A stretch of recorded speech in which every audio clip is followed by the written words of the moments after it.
kept asking myself that on the bench. You know, there were a lot of good things. No, there were some good things, and there were some, you know, things that really bothered me. Giving them a lot of credit. They came in here and shot the daylights out of it early, and I didn't think we guarded very well, but I thought they made some shots too that we didn't expect. The turnovers were a joke. I mean, theirs were worse. Rick's not real happy either. But our turnovers led to some touchdowns that they got early, and then that was a depressing moment when you get down, was it 17-1 or something? 18. 18-1. Not that you're counting. I wouldn't count. 18-1. That's I guess my team deserves some credit for coming back from that. I thought, as well as Tyson played, Malik did the things. He missed 2 layups, and he did the things though that I needed to be done from him. Gets a double-double, gets 14 and 11, gets to the free throw line. I thought he played pretty well. And Tyson, it's like we have to do a better job of getting him involved earlier, because we had some guys that just didn't over-dribble, over-handle it early, and ball movement wasn't as good, and that's because they're really good defensively, and they're big. They're big. I mean, those guys were 6'5", 6'6". They had some big guards, and that hurt us a little bit. Freshmen, I think Jeremy's gonna, be fine, but when you take it in there on those big guys, it's hard to get it up. I thought Trey Holloman played really well early, got us back in the game a little bit. Coen played pretty well, and Xavier, did okay. We didn't get him as much time for a couple of reasons, but there was a disappointment. It was our wings, our guards got to get more rebounds. James didn't have a rebound, and our bigs had been playing really well in practice in there and didn't play very well. So with that said, you lose by 1, and a game that I think was a hell of a game for the people, and most important, and that's why we did it. I hope it does bring light on the people from Maui. There's so many things when something happens there, then all of a sudden something happens, in Russia, and then something happens in Israel, and it seems like, it gets by the wayside a little bit. And Maui, I've been there. Next year will be my 5th time. I think Rick this year is going to be his 4th time. So it meant a lot to both of us, because when you go there, you get treated so well. And I thought our people here did a great job. It was a phenomenal crowd. It's not easy during football to have a crowd like that, and so I give a lot to our fans, our students, our marketing, our tickets, to everybody. They did a great job. So, questions, I'll take them. I know that we kind of saw the full court defense a little bit more in Hillsdale, and you saw it a lot here tonight. I guess for an opponent like this, I know they were without their top 2 guards, but how much does that help integrate something like that into your program? It's a little bit different. Well, I was pleased with that. What I didn't get to do is rotate guys enough. I probably, if I had to do it over again, I'd get trained Jeremy a few more minutes in there. A little cleaner rotation, but they played 11, 12 minutes. That's more than a lot of freshmen do. And even Book played 8 or 9 minutes. So just getting that rotation down will be very important. But there was a reason they turned it over too. Our defense was pretty good in the full court.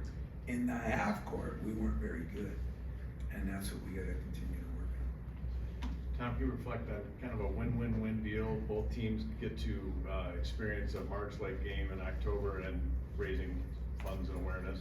Yeah, that's, I think, the best part of the game, and that's what Rick and I talked about before the game, during the game a few times, and after the game. It was cool. I mean, we both, we went Hawaiian, we had our Maui shirts on. It was just it was the right thing to do, and it was the right opportunity the NCAA gave us to do something like that. And I don't know how much money that'll end up raising, but a lot more than it would have if that was an empty place.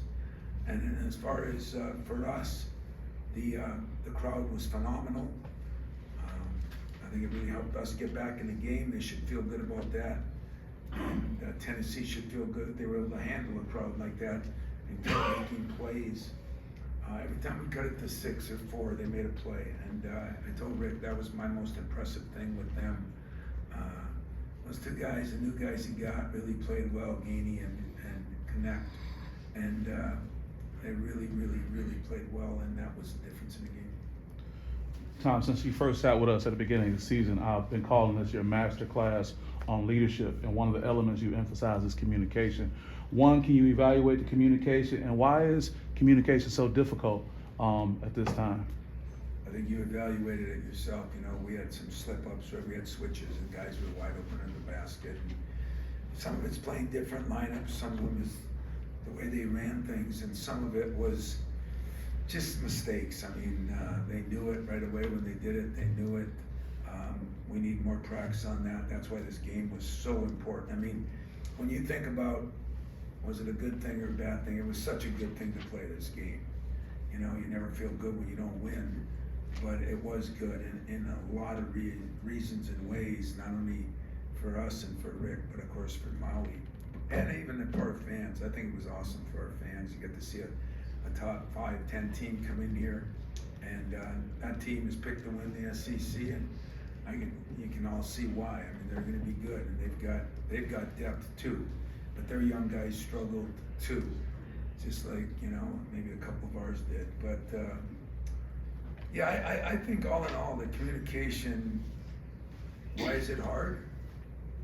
Because the damn NCAA and Nike won't let us put these on their belt buckles. You know, guys don't know how to talk. They got to text.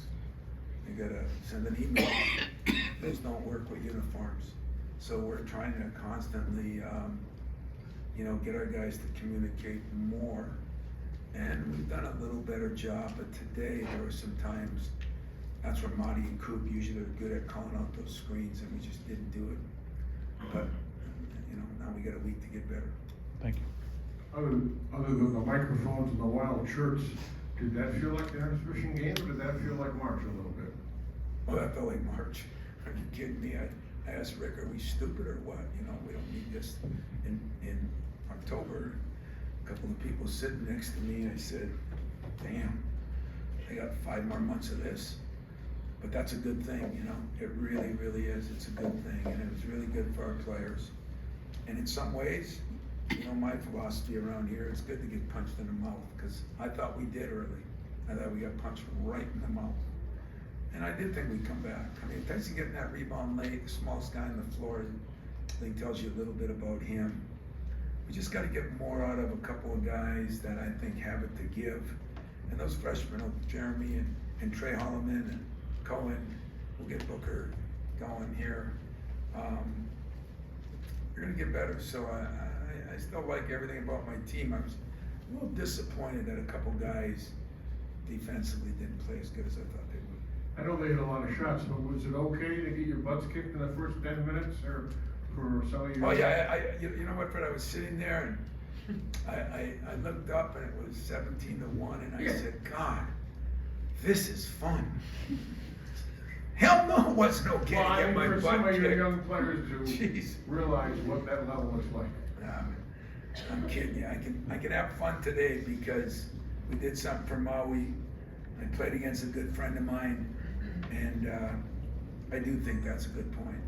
You know, we had a couple of recruits in that thing, and I said, you skinny guys better get a lot tougher, because there's no question that that would be one of the more physical, athletic teams.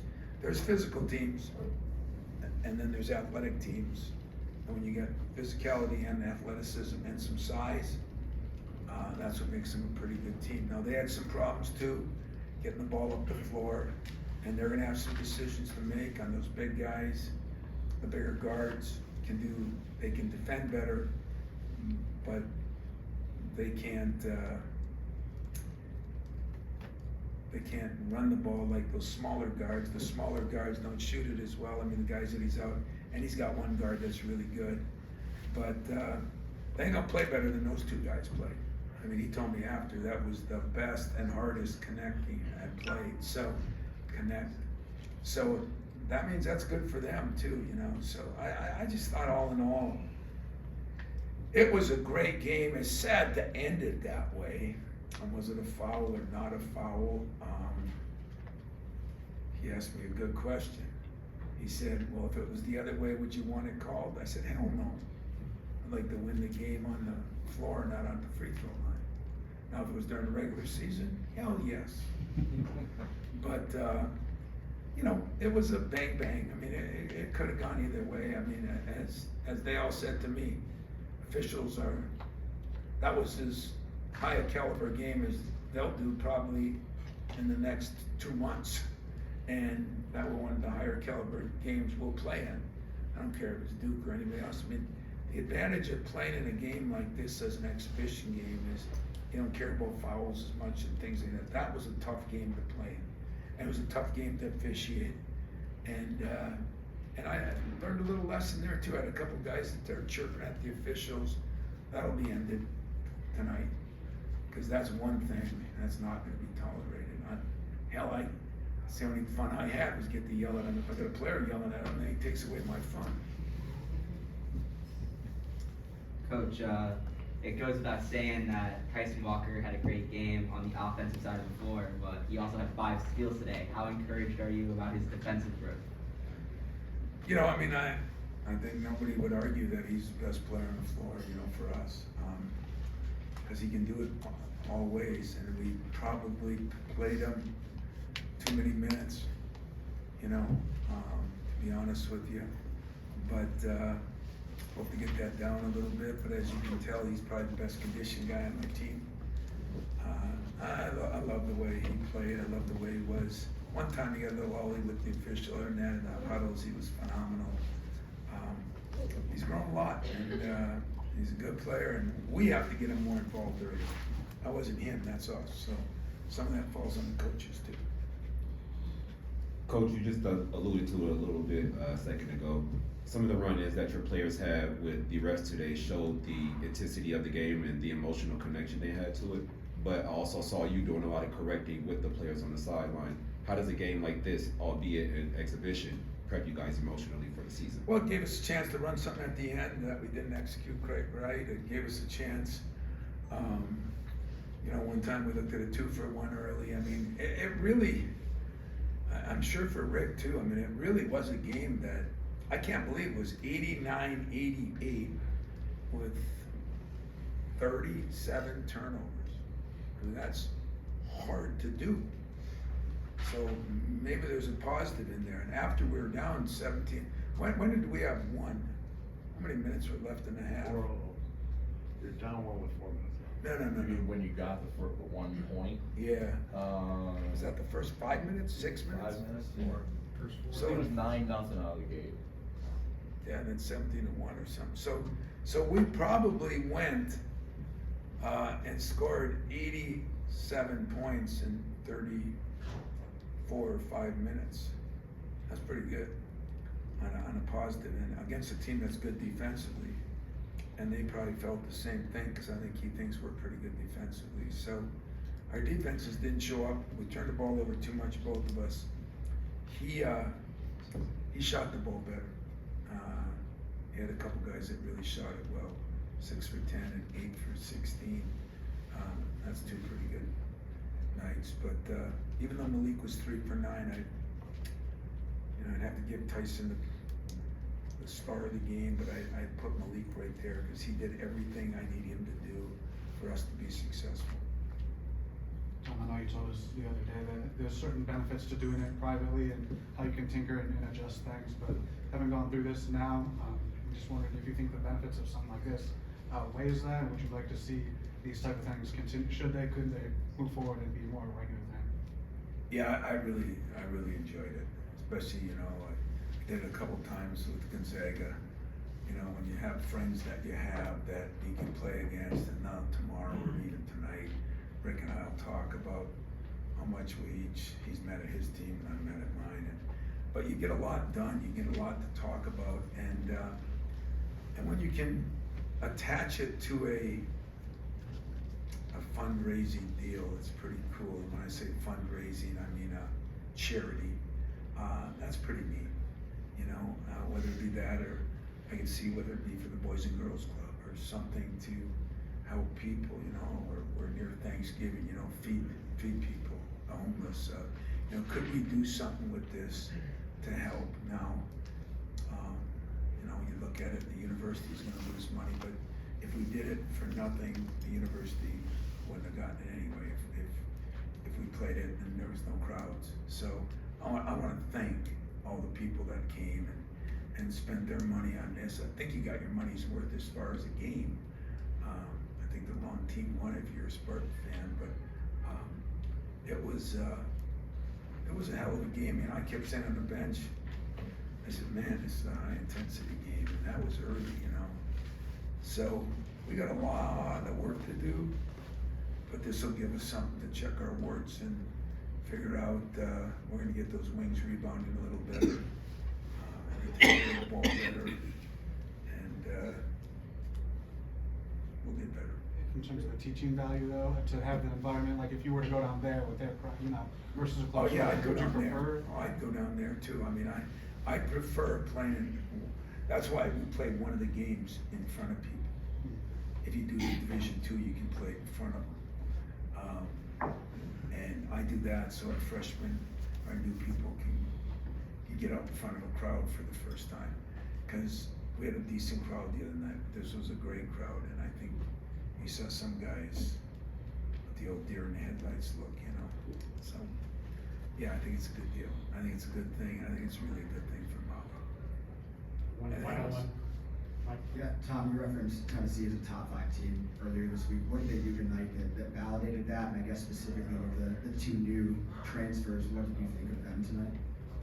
Well, you know, Rick and I have been friends since he was at Texas, and we've always had tight games. It doesn't seem like started, I think the first one at Madison Square Garden was a 1-point game at the end. We played in the NCAA tournaments.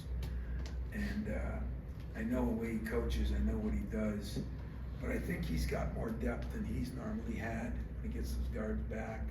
I think he's, you know, he's got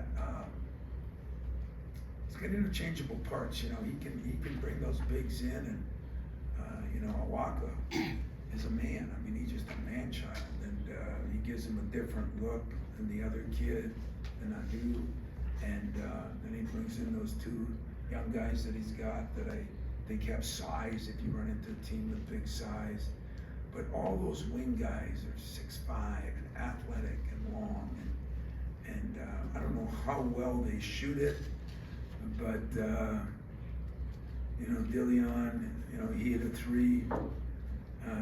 Josiah, you know, I recruited Josiah's dad played here. He probably just hit a 3 just to stick it to me, but I was really happy for him. Great kid. Maschek, he hit a 3.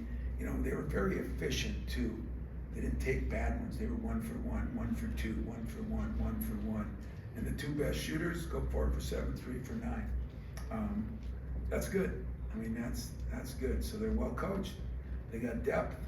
They got experience. Even their transfers are juniors, seniors in one case, grad student. I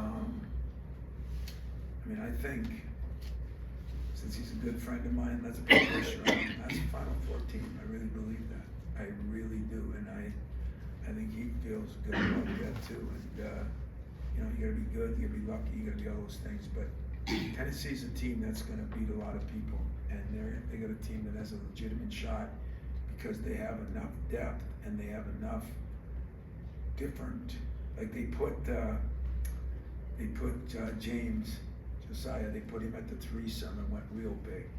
So they can go real big, or they can go small and put him at the 4. And I think when you can do that, that's always healthy in a tournament when you run up to different styles and different kinds of teams. And this will help him because he played a Big Ten team now, and we played an SEC team, and it's going to help us help him. Everybody wins. Referees won. I mean, that was a high intensity game for them. And I told him towards the end, that's a hard game to officiate too. I mean, it was physical as hell. And So hopefully our fans won. Hopefully everybody won except I got to look at it. I didn't win on the scoreboard. But what I got out of that game was way better than any other game I could play, or a game that I won by 20. Because our kids learned that they took it to us, and yet we bounced back. And when you're down that big to a team that good, and you come back and you have a chance to win it at the end, that's pretty good. Anything else? Thanks. Enjoy the day.